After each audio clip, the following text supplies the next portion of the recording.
So my subject on which there is clear policy daylight between the two candidates and the two political parties is education policy, and it's not even close. It's been a big divergence.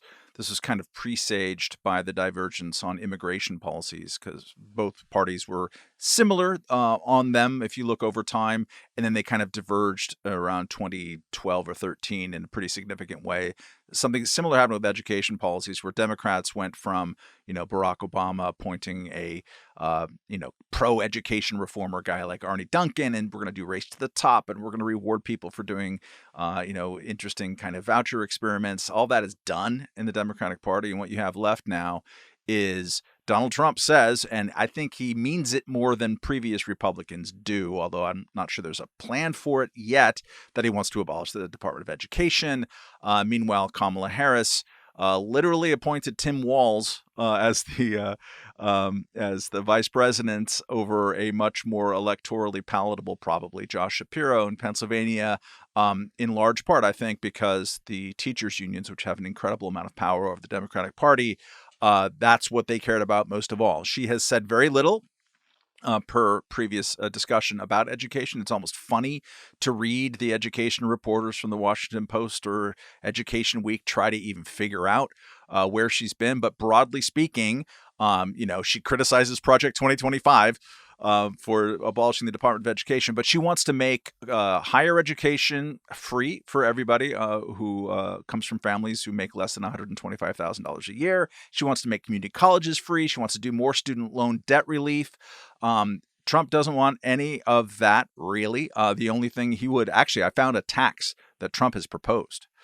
He wants to tax university endowments and then use that money to make community college and trade schools free. None of which is going to happen, probably, but at least it's one tax that he's proposed. But the biggest difference between the candidates and the parties right now is that on the state and local level where education is done, we now have a dozen states over the last 2 years have made backpack funding available, basically allowed public dollars to follow the student into private institutions, including religious institutions.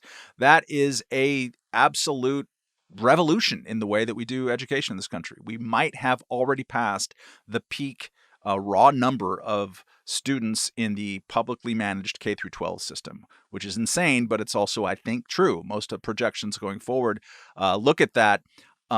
Trump has Biden administration restored the idiotic Title IX requirements that basically removed the ability of students to defend themselves in campus sexual assault investigations. They also made Title IX affect discriminations against transgender students, although it's being held up by the courts currently.